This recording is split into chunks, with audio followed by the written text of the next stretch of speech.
What's one thing that you want to impart to people every time you come by them that meet you? Like just one thing that they just get from you. Regarding music or just in life? General, in general? Just like a general, like, wow, Bret is awesome. I don't know. I probably hope more than anything is that I've always wanted to be able to, and I actually pray this with my youngest daughter almost every night, is that we look for opportunity to show God's love in everything we do and say. So if you can actually do that on a consistent basis, it's not easy. It's easy to show God's love, but it's harder to find the situations or having your eyes open to those situations. And I would love to be able to impart peace, and it sounds so hippie-ish, but peace and love. I mean, I'm serious. That those two things, if you can bring peace and love to any situation, all the other things really don't matter, and it covers the multitude of issues that you're dealing with. Because it also, if you can bring peace and love, it brings compassion, it brings mercy, it pushes out cynicism, it pushes out strife or aggressiveness. And that's really kind of, hopefully, that I can make people smile. Smiles just, I'm a talker, I'm a laugher. I like to be sarcastic and tell stupid jokes. I like to laugh. I like to, when it comes to just things like that, I love to be free and open. And I wear my heart out on my sleeve, probably a little too much. I use, as my wife tells me, I give way too much information about things sometimes because I just start talking.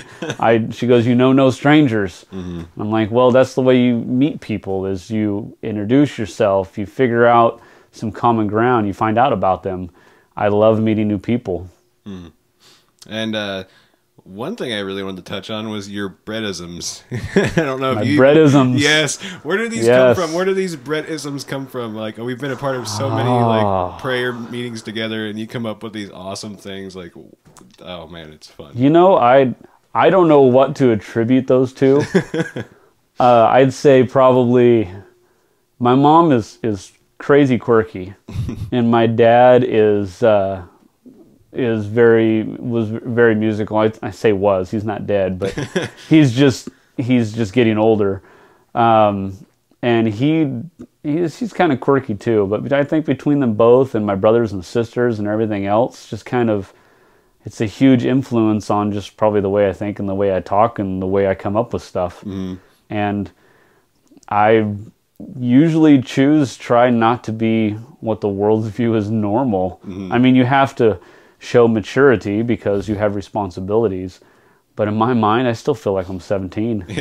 I do. And so, and I'm very sarcastic in my sense of humor, and sometimes it can be dry, sometimes it can be stupid, and analogies and stuff usually comes from that. And that's just the way I see stuff, you know. Like I think I'm kind of crazy sometimes, but then I get around Billy Frankie, and he has even more of the craziest visions, words, things that are deep inside of him than I could ever come up with. But probably knowing him for a long time too, there's a little bit of influence there. That's just really, sometimes that's how I feel God talks to me.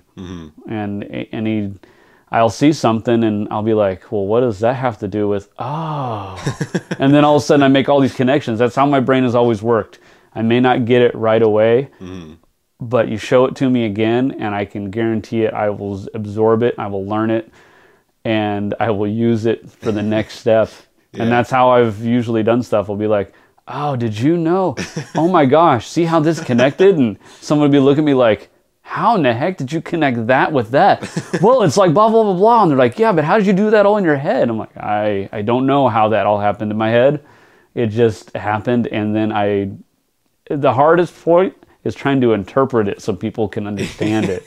There's so much stuff rolling around in my head, and the way I connect things and the way I see stuff. And I'm sure everybody has their version of whatever that is. And for me, sometimes it shapes colors, Bretisms, and it takes a while to be able to interpret what's going on in your head or in your heart.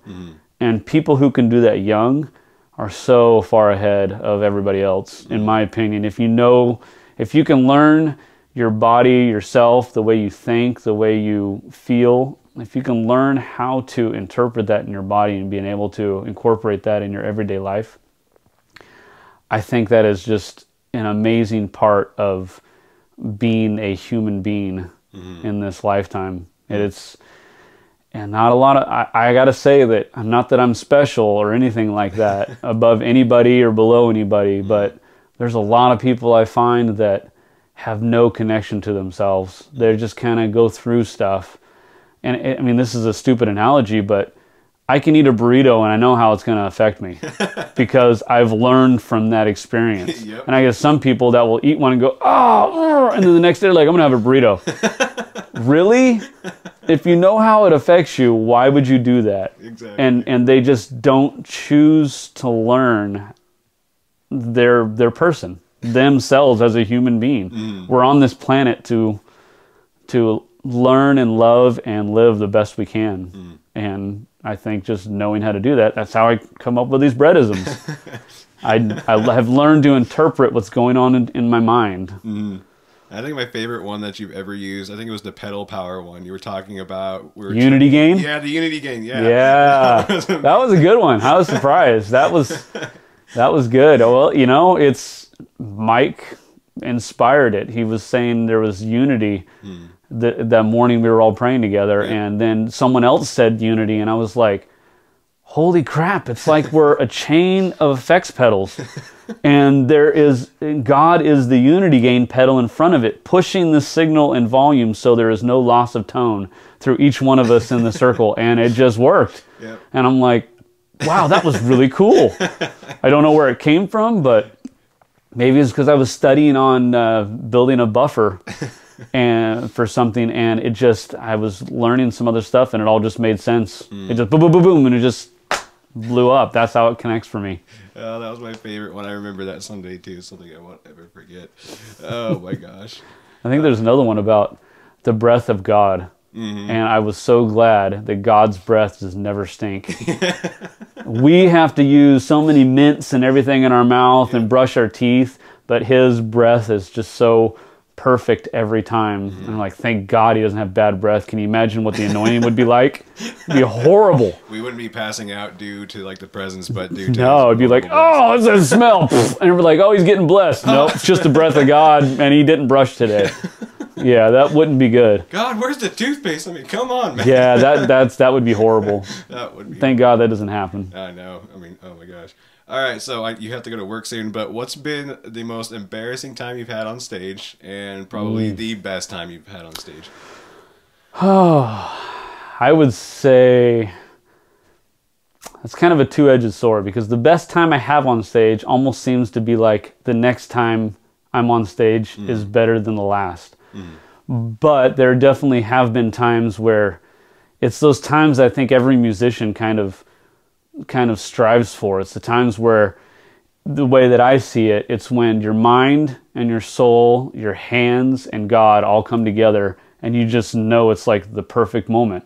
It's like you don't have to think about your playing. You just play, and it sounds amazing to you, and everybody else around you is all feeding off of each other. And it's kind of like, I call it God's groove, because it doesn't matter whether you're playing a funk song, or you're playing this acoustic little folk song, or a song in church that is telling about God's love. There's always this groove in everything. And I think the best times I've had has been with that. I've had them at blues jams sometimes, where everything just kind of just works. And they're amazing, and afterwards everybody kind of looks at each other and go, holy crap, that was awesome. And there have been times when I've been playing with different music leaders where it just works. Steve Clark, that's actually happened probably more playing with Steve Clark in my lifetime than any other person I played with. And not saying that anybody else is any kind of different realm or talent or anything like that. It's just we have this connection on this wavelength where it goes beyond looking at each other for cues or words, and it's just always worked. It's one of those things in life that you can't explain. I've had those moments playing with Mike Grimaldo. I've had those moments playing with Tristan Roberts, with Denise Frega. I'm trying to think, with Joel Kilmer. Those are the kind of leaders where I have learned so much for them, and it's been the push and pull groove thing. You get to a point where you don't have to worry about your playing. You're not worried about your tone.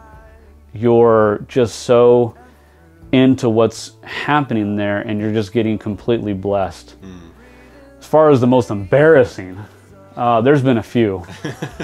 The one time, and I've said this a bunch of times, and Denise always tells me not to dwell on it, but I cannot get past it sometimes. And I was playing a worship set with Tristan Roberts, and we went over the song in one key, and we changed it and went over it again in practice.